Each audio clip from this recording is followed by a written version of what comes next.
Previously on? Nothing, because it got canceled after 2 episodes. Remember 1980? You probably think Dallas, Three's Company, Chips. But what about that bizarre sitcom with robots doing household chores? Or the one where a guy becomes invisible and solves crimes with a chip sidekick? For every Magnum PI waiting in the wings, there were shows that crashed and burned before you even finished your Swanson TV dinner. Today, we're digging up 10 TV shows from 1980 that flopped so hard they practically evaporated mid-season, only to become cult legends decades later. Grab your rabbit ear antennas, we're going full static. Let's count them down from number 10 to number 1. Number 10, Salvage 1. Let's build a rocket in the backyard. Okay, imagine this. It's 1980. Star Wars fever. It's still scorching hot. NASA Space Shuttle program in headlines. Sci-fi is everywhere. So naturally, someone at ABC thought, you know what could be cool? What if a junk dealer built a rocket in his backyard to fly to the moon? Enter Salvage 1, a show that somehow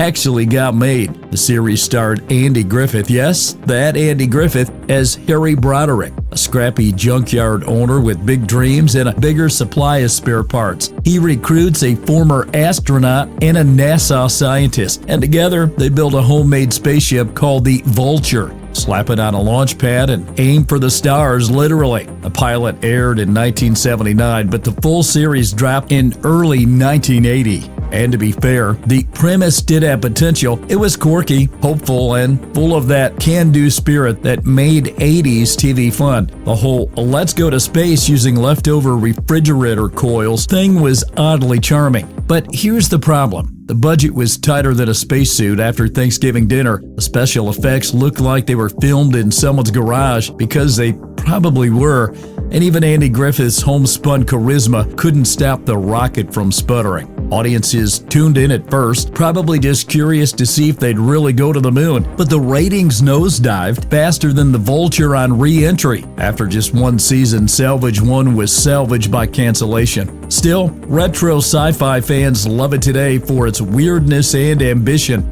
It's become one of the most lost gems people dig up on obscure streaming services or dusty VHS bootlegs. If you ever wanted to see Barney Fife's boss build a lunar lander from tractor parts, Salvage 1 is your jam. Moon landing? Close enough. Feeling that 1980 vibe? Rad. This is just the kickoff, so hit subscribe and let's ride the ultimate 80s wave together. Now, number 9. Otherworld. What if Sliders took a wrong turn? Before Stranger Things and long before Fringe, there was Otherworld, a show about a family who falls into a parallel dimension during a freak planetary alignment while visiting the Great Pyramid of Giza. Because, of course, they do. Conceived around 1980 but finally aired in 1985, Otherworld was like the Twilight Zone meets Little House on the Prairie, but with laser battles and totalitarian overlords. It lasted only 8 episodes before being unceremoniously axed. Why? Probably because audiences weren't ready for interdimensional family road trips back then. But fast forward a few decades and guess what? It's gained a cult following. Retro sci-fi heads appreciate its ambitious world building, and even if the special effects looked like they were made with leftover Tron filters, the concept was ahead of its time. Unfortunately, the time slot wasn't. Number 8, Police Squad. Canceled before people got the joke. Now, here's a crime scene. One of the funniest shows ever made, canceled after just 6 episodes. Police Squad, created by the same absurd genius behind Airplane, was a deadpan cop show parody starring the legendary Leslie Nielsen as Detective Frank Drebin. Every frame was a joke, every scene had gags. It was rapid-fire slapstick brilliance. So why did it flop?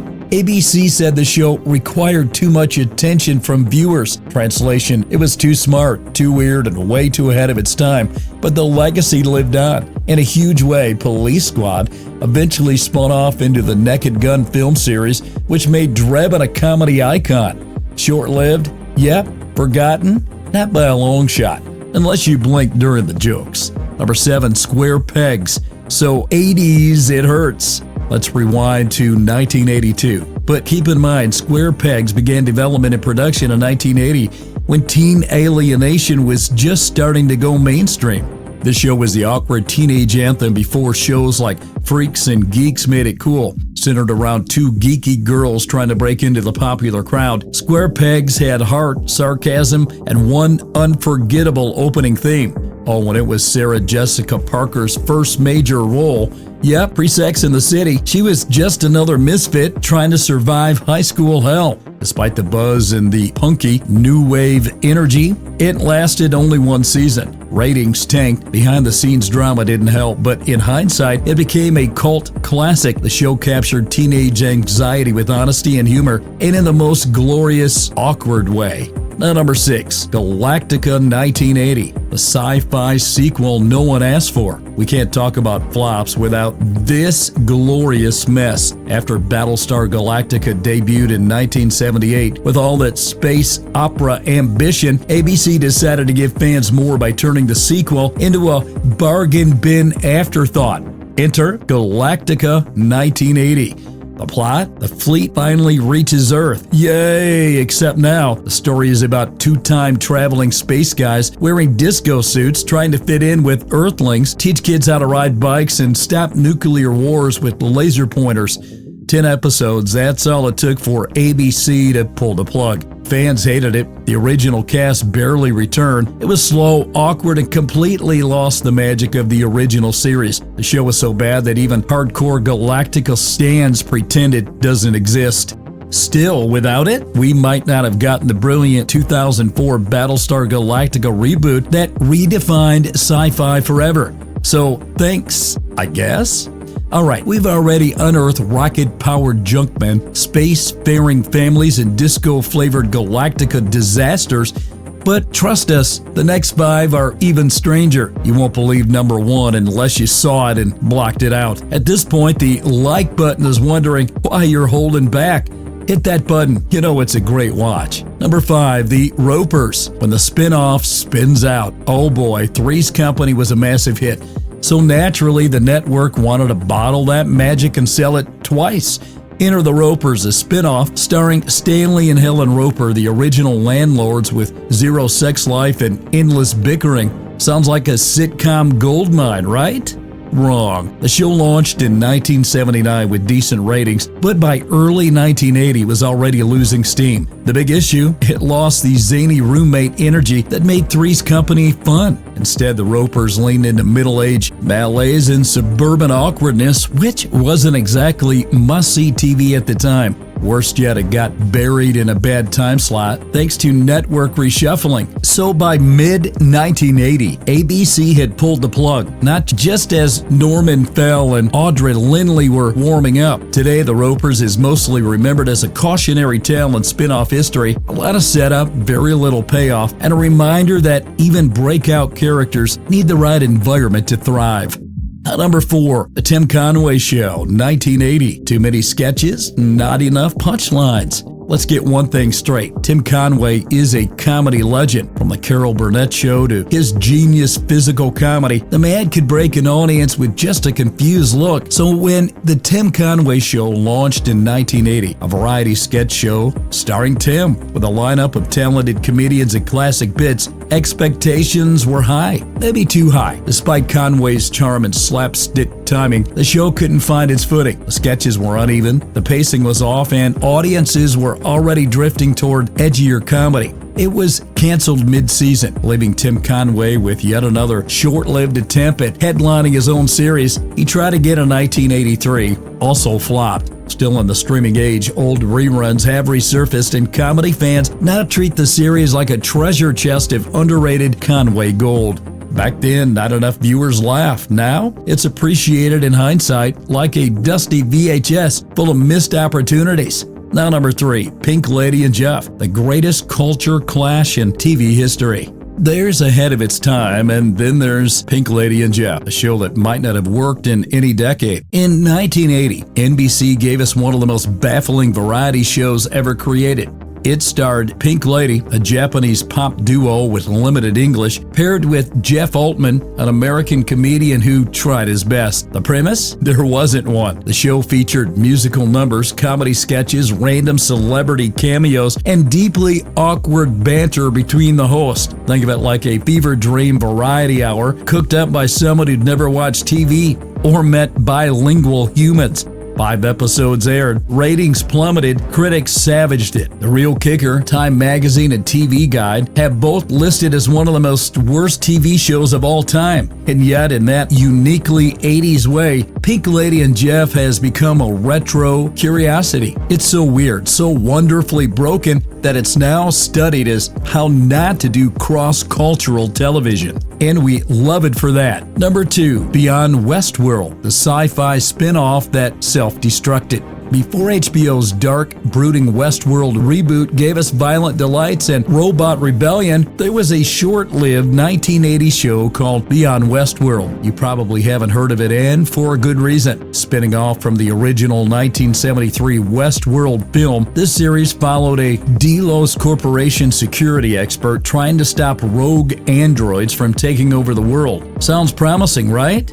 Too bad it got canceled after just 3 episodes, and 2 more are left unaired. Despite its ambitious premise, the show had cheap sets, stiff acting, and clunky writing. Instead of terrifying android uprisings, we got bargain bin espionage plots and awkward robot fights. Viewers tuned out fast. Ironically, it wasn't until decades later that Beyond Westworld was revived as a punchline. When the 2016 HBO series blew up, sci-fi fans went digging through TV archives, and Beyond Westworld suddenly became the trivia answer to how bad was the first attempt. Very bad, but wonderfully so. And finally, number 1, Cagney and Lacey. The show that got canceled then came back a legend. Let's end on a weird one, because Cagney and Lacey is technically a success story eventually.